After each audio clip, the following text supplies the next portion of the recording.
Hello everyone, this is Mohan Kumar BS and I shall be talking about chemical nature of hormones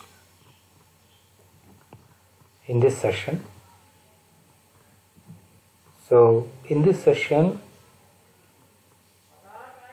you will learn and understand the basics of hormones and the different types of hormones based on their chemical nature. So at the end of the session you should have understood what hormones are, what are the different types of hormones based on their chemical nature with few examples. So these are contents where I have included history of the hormones and the glands that secrete hormones and properties of hormones as extra topics. So in order to appreciate the subject and to learn the chemical nature of hormones. To begin with, in one of the first endocrine experiments ever recorded, Professor Arnold A. Berthold of Germany did a series of tests on roosters in 1849 while he was the curator of a local zoo. Berthold found that a rooster comb is an androgen dependent structure, that is a male characteristic. So he did a series of experiments of castration.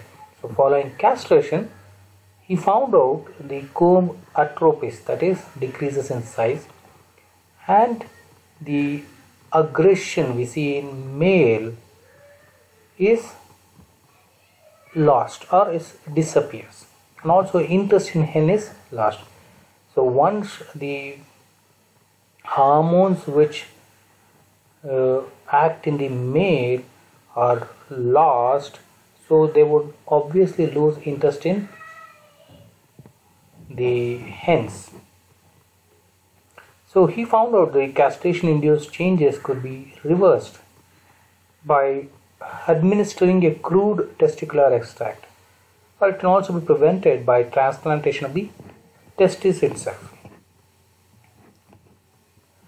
Claude Bernard, he stated that the endocrine system regulates the internal milieu of an animal. The internal secretions were liberated by one part of the body, traveled via the bloodstream to distant target cells. Bernard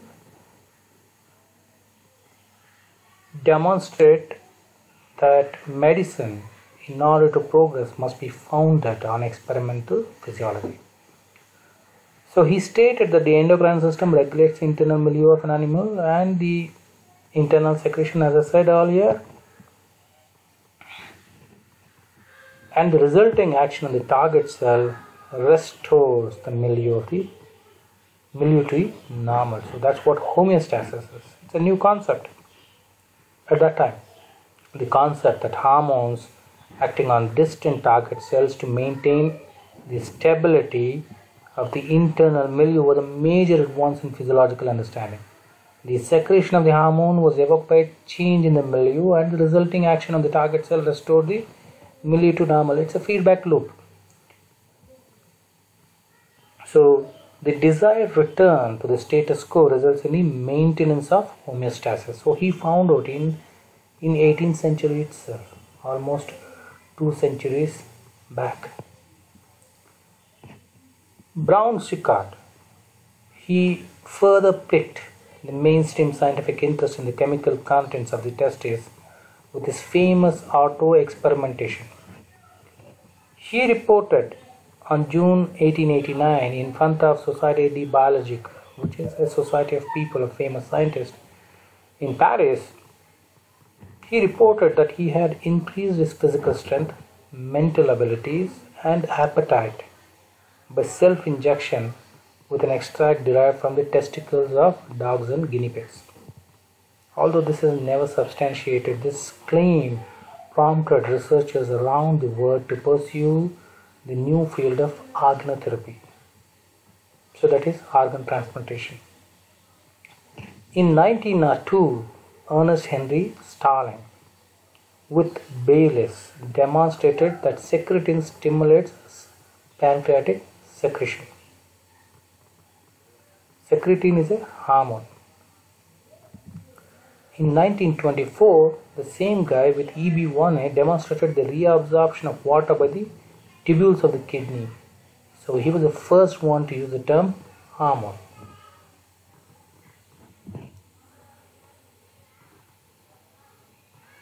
Along with Baylis. Baylis and Starling are the first one to use the term hormone. So they are the discoverers of hormones. So here I have listed out few glands which secrete hormones both in men and women. Starting from pineal gland to testicle. Pineal gland is also something like a third eye which regulates your sleep cycle or circadian rhythms. Pituitary and hypothalamus, the master glands of endocrine system. Thyroid and parathyroid glands, which regulates the calcium level and also regulates your body metabolism or body metabolic rate using thyroid and calcitonins. So, and thymus, which releases a hormone called thymulin, which differentiates and matures the T cells. Pancreas, adrenal gland, and testicles. We shall discuss about all these hormones in our coming classes. So, coming to the properties of hormones. Before the property, a small definition on the hormone. Hormone may be defined as a specific product, organic substance of an endocrine gland secreted into the blood which carries it to a specific part of the body where it produces a definite physiological effect. This effect may be either excitatory or inhibitory in its action. That is, a hormone, once it is released and acts on the target cell, the effect can be excitatory. It can bring about a positive change, or it can be negated, or it can be inhibitory in its action. So endocrine glands have no ducts, so they release the hormones into the bloodstream directly. And for this reason, the endocrine glands are also referred to as ductless glands, and the endocrine glands which secrete only hormones are called as holocrine glands. If they have a dual function, the organs, if they have a dual function, they are called as heterocrine glands. Example, pancreas, testes, and ovary. Apart from producing the hormones, they will also take part in some other functions. Say for example, pancreas, apart from producing the hormones like secretin, they also take part in digestion. That is why they are called as heterocrine glands. The endocrine system broadcasts its hormonal messages to essentially all cells by secreting into the blood and extracellular fluid. It requires a receiver to get the message in the case of endocrine messages. Cells must bear a receptor for the hormone being broadcast in order to respond. There should be a receiver. Hormones are produced by specialized glands and are secreted directly into the bloodstream. Hormones are transported by bloodstream from the endocrine cells to serve as chemical messenger which acts on target cells or organs by regulating the rates of specific metabolic reactions. Hormones are required in small amounts only, and their effect may be excitatory or inhibitory. As I said earlier, endocrine glands synthesize and store hormones. These glands have a sensing and signaling system which regulate the duration and magnitude of hormone release via feedback from the target cells. So the endocrine glands, they synthesize and store hormones, and they're released in an episodic manner depending upon the signal they receive to what amount they should be releasing. An example can be oxytocin released during the childbirth. Okay, depending upon the uterine contraction, the hormone is released in its magnitude, and duration would change. So hormones and their mode of action. Endocrine action, that is, the hormone is distributed are released into the blood and binds to a distant target cells, cell A to cell B, which is endocrine in its action. If you talk about paracrine action, the hormones act locally by diffusing from its source to target cells in the neighborhood. It can be within the tissue itself. Autocrine action, the hormones act on the same cell that produced it here. And intracrine, the hormones are produced intracellularly in the same cell. Hormones belong to different types of different structures, as we discussed earlier. So they provide various functions. They act on, they help in regulating several structures and functions of the body, starting with extracellular fluid, like maintenance of ions within the ECF, and their concentration should not change. So that is strictly regulated by the endocrine system. Metabolic rate or metabolism is also strictly regulated by the endocrine system. Example, thyroid hormones regulate your BMR. And biological clock, that is the pineal gland secreting the MSH hormone, which regulates or which sets the circadian rhythm. Contraction of cardiac and smooth muscles, glandular secretion, and some immune functions. All these, as I said earlier, also they are regulated by endocrine system. Growth and development is brought about by the growth hormone. Reproduction, the hormones which are released by the gonads play a vital role in reproduction, which regulate the menstrual cycles in women. Now all hormones are organic substances of varying structural complexity. Chemically, they may belong to any of the following categories, like protein hormones, amine hormones, or steroid hormones, or eicosanoids. So here is a diagram depicting the three main types of hormones: polypeptide, amino acid derivatives, and steroids. They have various functions and various characteristics attached to them. We shall study one by one. So number one, protein hormones. So they range from 3 amino acids to hundreds of amino acids in size. Peptide or protein hormones are water soluble, and they comprise the largest number of hormones, perhaps in thousands. Examples can be somatotropic, iotropic, gonadotropic hormones released or secreted by the anterior lobe of the pituitary gland. Another example can be insulin hormone secreted by the pancreas. These hormones are often produced as larger molecular weight precursors that are proteolytically cleaved to the active form of the hormone after it is released. So an example here is secretin, which has around 24 plus amino acids or 25 amino acids, a polypeptide. So since it is a protein hormone, it is not lipid soluble, so it is not able to cross the membrane barrier.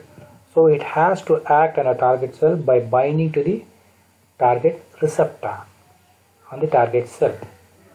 Only then its action is initiated. Amine hormones. These are two groups of hormones derived from the amino acid tyrosine. Thyroid hormones and catecholamines. Thyroid hormones are basically a double tyrosine with a critical incorporation of 3 or 4 iodine atoms. If you can look at the picture here, centrally positioned is a tyrosine molecule. If you have 2 tyrosine molecules, you will get a thyroxine. A small modification in its functional group can yield a thyroxine molecule. It can be T3 or T4, that is, the number of iodine incorporation would vary. Whereas a tyrosine, a single tyrosine molecule undergoing several modifications in its functional group, can also release epinephrine, that is a catecholamine, which is both a neurohormone and also a neurotransmitter. These include epinephrine and norepinephrine, or adrenaline or noradrenaline. They are also called by these names. Both are produced by the adrenal medulla, water soluble and secreted like peptide hormones. They are not lipid soluble, they are only water soluble. So the next hormone is the steroid hormone. All steroid hormones are derived from the parent molecule cholesterol. So they are lipid soluble and they are not packaged but synthesized and released immediately. They are not stored.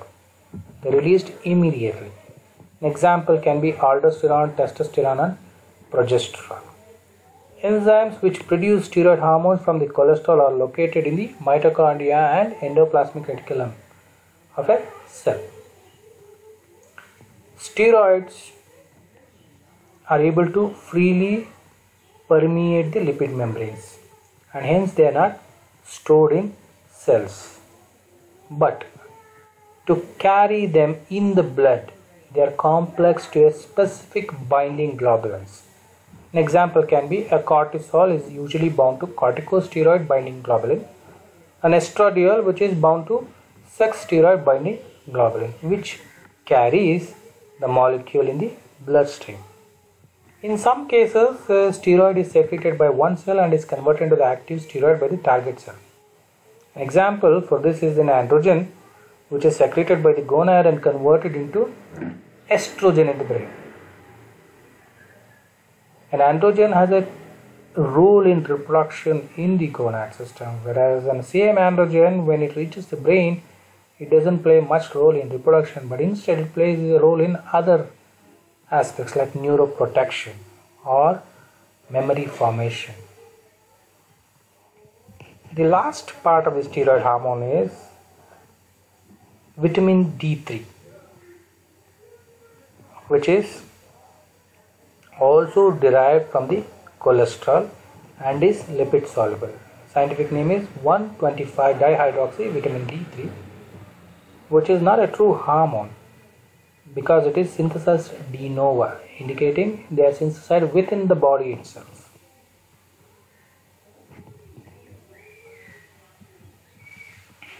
The last type of hormone is fatty acid derivatives called as eicosanoids. Eicosanoids are a large group of molecules derived from polyunsaturated fatty acids. The principal groups of hormones of this class are prostaglandins, prostacyclins, leukotrienes and thromboxanes. Arachidonic acid is the precursor of all these molecules and is present in the membrane lipids and are released through the action of various lipases. The specific eicosanoids synthesized by a cell are dictated by a battery of processing enzymes expressed in that cell. So the cell would have several enzymes to modify the arachidonic acid into a particular type of eicosanoid. So these hormones are rapidly inactivated by being metabolized and are typically active for only a fraction of seconds or few seconds. An example for this is prostaglandin F2 alpha. So below is the table which describes the primary source of these eicosanoids and also their physiological response. So before I talk about this, a small word on dilation and constriction. Dilation is the expansion of a capillary or an artery or a vein, whereas the constriction is basically a reduction in its diameter, bringing about a bottleneck. Prostaglandin D2, which is produced by the muscles or multiple other tissues in the body, bring about vasodilation in the body, but constriction in the lungs, bronchoconstriction in the lungs, which is totally different way of working. In one side of the body they bring about dilation, the same molecule in another organ of the body it brings about constriction or bronchoconstriction. So that is why these hormones are produced and they are active only for a fraction of seconds. If the action is extended, so it can be fatal to an organism. It would kill the organism. An example like vasodilation. Increased vasodilation decreases the blood pressure, pushing the person to coma, and it can be disastrous. Other examples for eicosanoids include prostaglandin F2 alpha, which is produced by the various tissues, which brings about vasoconstriction, uterine and branchial smooth muscle contraction as well. And prostacyclins, vascular endothelial macrophages produces them, brings about vasodilation, inhibits platelet aggregation, acute inflammatory reactions also brought about. Thromboxans bring about vasoconstriction and platelet aggregation. Prostaglandin E2, which is produced by the white blood cells and multiple other tissues in the body, bring about vasodilation, inflammatory responses, and inhibit gastric acid secretions, pyrexia, analgesia, inhibit renal tubular reabsorption, stimulates osteoclastic activity. See, I have covered the eicosanoid function because in our future classes we will not be talking more about the eicosanoids. We will be discussing more about the hormones of protein, hormones which are protein in nature or steroid in nature or even amine in nature. But eicosanoids we would restrict ourselves to this class only. So any doubt arising from this class based on the chemical nature of hormones, you can reach me or comment below this video. Thank you.